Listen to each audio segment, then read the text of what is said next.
1.5 வருடத்தில் பெய்ய வேண்டிய மழை ஒரே நாளில் கொட்டி தீர்த்தா எப்படி இருக்கும்? அப்படி ஒரு சம்பவம் வந்து ஒரு நாட்டில் நடந்திருக்கு. இத்தனைக்கும் அந்த நாடு வந்து வறண்ட வானிலை கொண்ட பகுதி. அங்கே வந்து மழை அப்படிங்கிறது அவ்வளோ சீக்கிரமாக பெய்யாது. ஸோ அந்த மாதிரியான ஒரு இடங்களில் இப்படி ஒரு பெரும் மழை, அதாவது நான் சொல்கிறது வந்து கிட்டத்தட்ட வந்து பார்த்திங்கன்னா நமக்கு 259.5 மில்லிமீட்டர் மழை வந்து ஒரே நாளில் பெய்ந்து அப்படியே கொட்டி தீர்த்திருக்கு. ஒரு வருடத்துக்கே 100 மில்லிமீட்டர் வரக்கூடிய மழை வரக்கூடிய ஒரு நாட்டில் ஒரே நாளில், அதாவது 1.5 வருடத்துக்கு வர வேண்டிய மழை வந்து ஒரே நாளில் கொட்டி தீர்த்தா எப்படி இருக்கும்? அது நம்ம யோசிச்சு பாருங்கள் எந்த அளவுக்கு இருக்குன்னு சொல்லிட்டு. அந்த மாதிரியான ஒரு நிகழ்வு துபாயில் நடந்திருக்கு. அதுக்கு எது காரணம்? ஏன்னா அங்கே அரசே வந்து ஒரு திட்டத்தை முன்னெடுத்தி செயற்கை மழை, மேக விதைப்பு, செயற்கையாக ஒரு மழையை வர வைக்கிறது, அதாவது கிளவுட் சீடிங் அப்படிங்கிற மெத்தடெல்லாம் ஃபாலோ பண்ணுறாங்க. அதாவது செயற்கை மழையை அதிகமாக வர வைக்கிறாங்க. அதனுடைய விளைவு இது மாதிரி நடந்திருக்கா, வேறு என்ன காரணம் அப்படிங்கிறத நம்ம இந்த வீடியோவில் பார்க்க போகிறோம். நான் Vijay Kiruthik. Duty to express அவர் ஒப்பீனியன் அப்படிங்கிறது ஒவ்வொரு மனிதனும் கடைபிடிக்க வேண்டிய ஒன்று அப்படின்னு நான் நினைக்கிறேன். அதோடைய விளைவு தான் இந்த விஜய் கிருத்திக் ஆர் அப்படிங்கிற இந்த சேனல் நீங்கள் பார்த்துட்ருக்கீங்க. வாங்க வீடியோக்குள்ளே போய் டீட்டெயிலாக பார்க்கலாம்.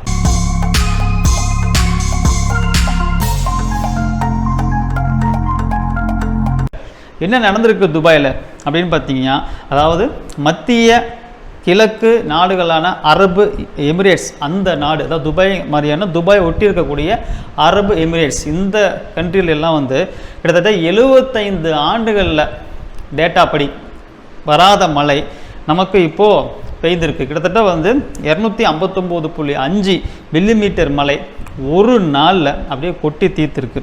இது 1.5 வருடத்தில் பெய்ய வேண்டிய மழை அதனுடைய அளவு.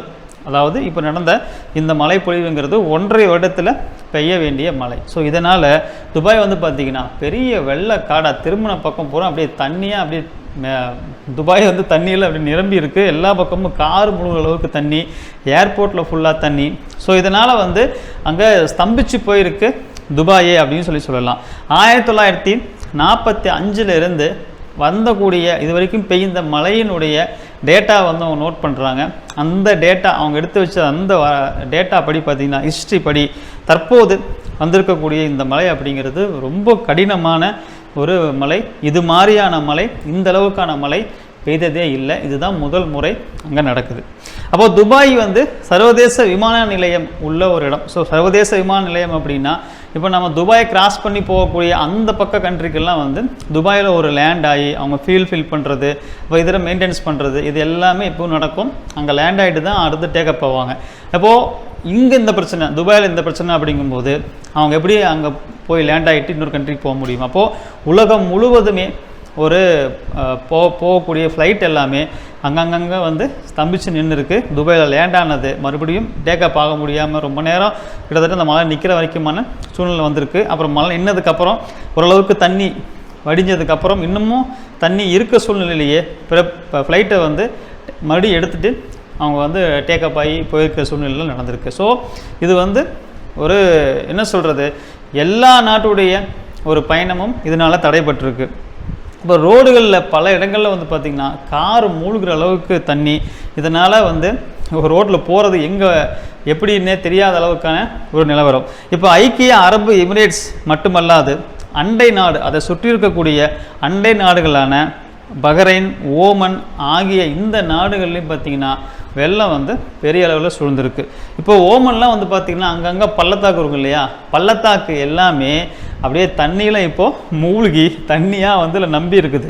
நம்ம ஐக்கிய அரபு எமிரேட்ஸ் வந்து நடைமுறைப்படுத்தி வரும் ஒரு திட்டம்தான் இந்த கடும் வந்து ஒரு கனமழைக்கான காரணமா அப்படின்னு சொல்லிட்டு அங்கே சோசியல் மீடியாவில் வந்து இவங்க இந்த வேலை பண்ணுறாங்க. இந்த வேலைத்தனம் பண்ணுறதுனால தான் இப்போ இயற்கை வந்து ஆப்போசிட்டாக வந்து ரியாக்ட் பண்ணிடுச்சு அப்படின்னு சொல்லிட்டு சொல்கிறாங்க. அப்போ என்னென்னா, துபாய் வந்து ஒரு வறண்ட வானிலை உள்ள பகுதி. அங்கே ஜென்ரலாகவே வந்து பார்த்திங்கன்னா நமக்கு தெரியும் நிறைய குருடாயில் கிடைக்கும், பெட்ரோல் டீசல் இது மாதிரியான அதுலேருந்து நம்ம எடுக்கிறோம்.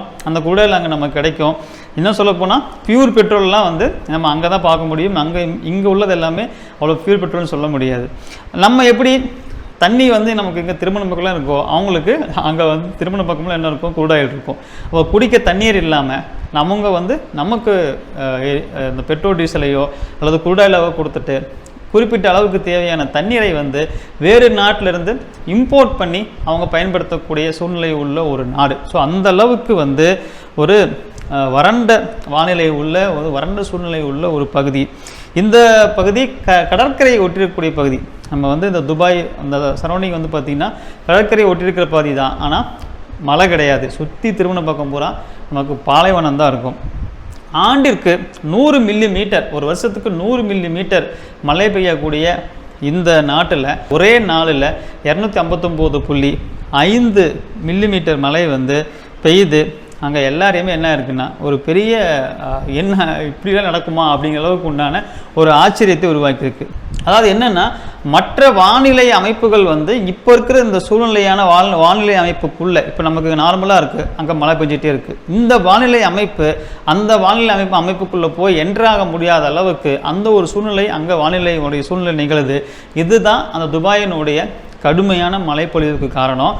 இது மாதிரியான ஒரு மழை பெய்யக்கூடிய ஒரு நாடு அல்ல அது. எப்போவுமே வந்து ஒரு ஒழுங்கான முறையில் வந்து மழை வந்து எல்லா பக்கமும் பெய்யும்போது இங்கே வந்து ஒழுங்கற்ற மழை அப்படிங்கிறது ஏன் பெய்யுது அப்படிங்கிறது நமக்கு ஒரு பெரிய கொஸ்டினாக இருக்குது. ஸோ இது மாதிரியான நிகழ்வுகள் வந்து நமக்கு காலநிலை மாற்றம் வந்து இதில் பங்கு வகிக்குதா அப்படின்னு சொல்லிட்டு வந்து அதுக்கு ஆராய்ச்சி பண்ணிட்டு இருக்காங்க. என்ன காரணம், ஏன் இப்படி மழை பெஞ்சிட்ருக்கு, இது வந்து ஒரு காலநிலை வேறுபாடுனால வருதா அப்படின்னு சொல்லிட்டு ஆராய்ச்சி பண்ணிட்டு இருக்காங்க. இதை ஆராய்ச்சி செஞ்சு தான் சொல்லணும். ஏன்னா இது என்னன்னு சொல்லணும், இப்போ தான் பெஞ்சிட்டு இருக்குது, இது என்ன சூழ்நிலை அப்படின்னு சொல்லிட்டு நமக்கு அவ்வளோ கிட்ட சொல்ல முடியல. இதை வந்து என்னன்னு பொறுமையாக ஆராய்ச்சி பண்ணி தான் அதை சொல்ல முடியும். இப்போதைக்கு அதை சொல்ல முடியல. இதை எளிமையாக சொல்லணும். ஏன் இந்த மழை பெய்யுது அப்படின்னு சொல்லிட்டு எளிமையான சொல்லணும் அப்படின்னா, வெப்பமான காற்று அதிக ஈரப்பதத்தை வைத்திருக்கு. அதாவது ஒரு வெப்பமான காற்று அதிக ஈரப்பதத்தை வைத்திருக்கு. இதுதான் இந்த பெருமழைக்கான அடிப்படை காரணம். அதாவது ஒரு வெப்பமான காற்று உள்ள வந்து அதிகமான ஒரு ஈரப்பதத்தோடு இருந்துச்சு அப்படின்னா அந்த வெப்பமான காற்று என்ன ஆயிரும், நமக்கு வந்து அந்த ஈரப்பதத்தை வந்து தங்க விடாது, எல்லாம் மழையாக கொட்டிடும். இது ஏன் நடக்குது அப்படின்னா உலகம் வெப்பமயம் அடைகிறதுனால நமக்கு இது நடக்குது. ஸோ நம்ம பெட்ரோலு, அப்புறம் டீசலு, நிலக்கரி இதையெல்லாம் தொடர்ந்து நம்ம எரிச்சிக்கிட்டே இருந்தோம் அப்படின்னா இதனால் என்ன ஆகும் அப்படின்னா உலகம் வெப்பமயம் ஆகும். வெப்பமயம் ஆகும்போது ஐஸ் கட்டி மாதிரியான இது மாதிரியான மேகமூட்டங்கள் எல்லாம் என்ன ஆகும், அது உருகி இது மாதிரி மழையாக தான் பெய்யுது. நமக்கு இயற்கை சீற்றமாக கொண்டு வந்து நிகழ்த்தும். இந்த மாதிரியான மழை பொழிவுக்கெல்லாம் வந்து எது காரணம் அப்படின்னா, இப்போது மேக விதைப்பு, அதாவது கிளவுடு சீடிங் அப்படின்னு சொல்லிட்டு சொல்லுவாங்க. இந்த கிளவுடு சீடிங் அப்படிங்கிறது வந்து பார்த்திங்கன்னா, இப்போ நம்ம ஊரில் வந்து ஒரு ஃபங்க்ஷன் நடக்குதுன்னு வச்சுக்கோங்களேன். நம்ம அந்த ஃபங்க்ஷனுக்கு என்ன பண்ணுவோம், இன்னோவேட்டிவாக என்னென்னமோ பண்ணுவோம் இல்லையா. அங்கே என்ன பண்ணுவாங்கன்னா அந்த ஃபங்க்ஷன் அன்றைக்கி ஒரு மழை பெய்கிறது ஒரு சென்டிமெண்ட்டாக, அது வந்து ஒரு என்ன சொல்கிறது, ஒரு எக்ஸைட்மெண்ட்டாக இருக்கக்கூடிய ஒரு சூழ்நிலை. இன்னும் சொல்ல போனால் ஒரு ஒரு பொருளாதாரத்தில் ஒரு உயர்ந்த ஒருத்தவங்களுடைய அது ஒரு அந்த அவங்களுடைய ஃபங்க்ஷன் அன்றைக்கி மழை பெய்ய வைக்கிறதுங்கிறது அவங்களுக்கு வந்து ஒரு கௌரவத்தை கொடுக்கக்கூடிய ஒரு நிகழ்வாக கூட கருதப்படுது. ஸோ இதுதான் வந்து கிளவுட் சீடிங், மேக விதைப்பு அப்படின்னு சொல்லிட்டு அங்கே வந்து ஒரு முறையை பின்பற்றுறாங்க. அது என்னென்னா, ஃப்ளைட்டில் போயிட்டு சிலோலாசைடு அப்படின்னு சொல்லிட்டு ஒரு வகையான ஒரு சால்ட் இருக்குது, அந்த ஒரு மெல்லிய துகள், அதை வந்து அப்படியே அந்த மேகத்துக்குள்ளே தூவிடும்போது அந்த மேகமெல்லாம் அப்படியே கலைஞ்சி என்னாகும், உடனே மழையாக பெய்யும். இது வந்து ஒவ்வொரு ஃபங்க்ஷன்லையும் கூட அங்கே உள்ள ப்ரைவேட் ஏஜென்சி வந்து இதுக்குன்னே இருக்கிறாங்க. அவங்க என்ன பண்ணுறாங்க, நீங்கள் புக் பண்ணீங்க அப்படின்னா அந்த லொக்கேஷன் எங்கோ அந்த லொக்கேஷனில் வந்து நீங்கள் என்ன டேட்டு என்ன டைம் சொல்கிறீங்களோ அங்கே அந்த மழைப்பொழிவு அப்படிங்கிறது அவங்க வர வைப்பாங்க. இதை வந்து இந்த அரசாங்கம், துபாய் அரசாங்கமே இப்போ என்ன பண்ணிச்சு அப்படின்னு பார்த்தீங்கன்னா, துபாய் அரசாங்கமே அவங்க வந்து இந்த கிளவுட் சீடிங் அப்படிங்கிற ஒரு மெத்தடை அங்கே உள்ள குடிநீர் தேவைக்கு நிறைவேற்றுவதற்காக இந்த கிளவுட் ஸ்டோரேஜ், அதாவது கிளவுட் சீடிங் அப்படிங்கிறக்கூடிய இந்த ஒரு முறையை வந்து அரசே பின்பற்ற ஆரம்பிச்சிட்டாங்க. ஏன்னா அவங்களுக்கு தேவையான 100 மில்லிமீட்டர் மழையும் அப்படிங்கிறது கிளவுட் சீடிங் மூலியமாக தான் பெறுறாங்க. ஸோ இயற்கையாக அங்கே என்ன ஆகலை, மழை பெய்யலை. அந்த 100 மில்லிமீட்டர் ஒரு ஆண்டுக்கு பெய்யக்கூடிய மழை அப்படிங்கிறதும் ஒரு கிளவுட் சீடிங் அப்படிங்கிற அந்த அதாவது மேக விதைப்பு அப்படிங்கிற ஒரு மெத்தடில் தான் என்ன பண்ணுறாங்க, செயற்கை மழையை வர வச்சு தான் இவங்களுடைய குடிநீர் தேவைகளை எல்லாம் வந்து நிவர்த்தி பண்ணிக்கிறாங்க. அப்போது அந்த நாட்டு மக்கள் என்ன சொல்கிறாங்கன்னா, கவர்மெண்ட் நடத்தக்கூடிய இந்த ஸ்கீம், கவர்மெண்ட் நடத்தக்கூடிய இந்த திட்டமாக ஏதோ ஒன்று சொல்லலாம். ஸோ இந்த முறை இவங்க கையாளக்கூடிய இந்த முறையினால தான் இங்கே வந்து இப்போ பிச்சுட்டு மழை ஊற்றுன்னு ஊற்றுது. இதை இவங்க செய்த தவறு என்ன அப்படின்னா, அந்த கிளவுட் சீடிங்கிறத அடிக்கடி செஞ்சு ஏதோ சம்திங் இங்கே ராங் ஆகிடுச்சு.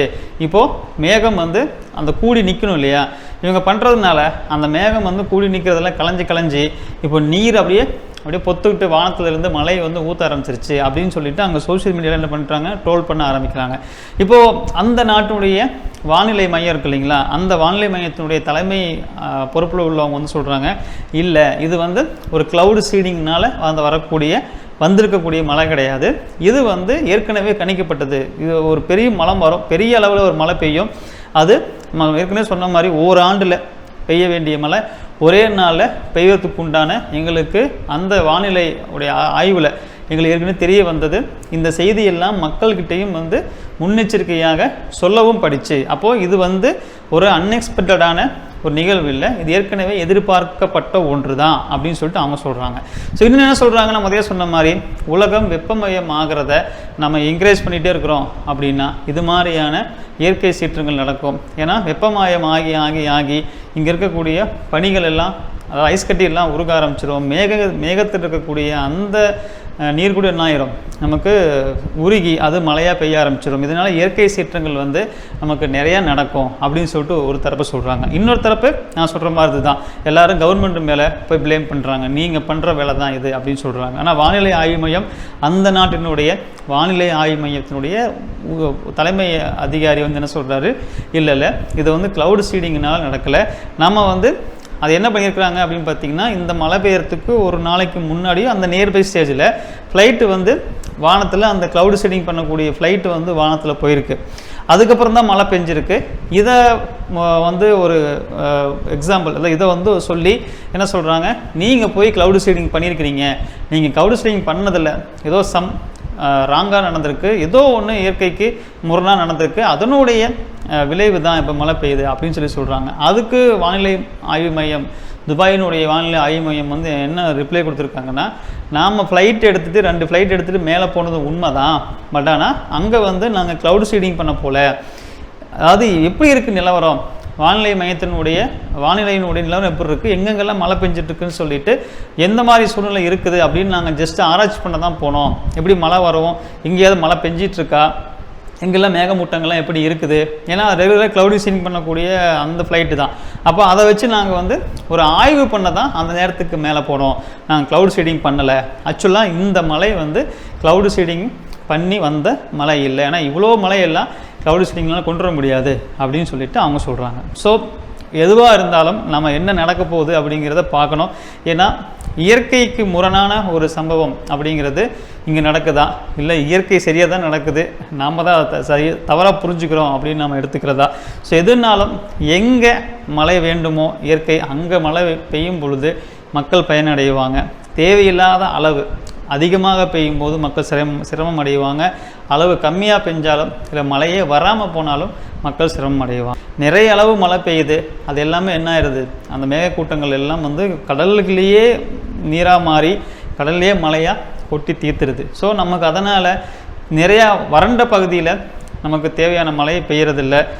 அப்படி இப்போ நம்ம வந்து பார்த்திங்கன்னா துபாய் வறண்ட பகுதி தான், அங்கே வந்து மழையே பெய்யாத ஒரு இடத்துல க்ளவுடு சீடிங் எல்லாம் பண்ணி மழையை வர வச்சு அவங்க குடிநீர் தேவையெல்லாம் நிறைவேற்றி கொண்டிருக்கக்கூடிய அந்த மாதிரி நாட்டில் மழை பெய்யாமல் இப்போ ஒட்டுக்கா பெஞ்சிருக்கு.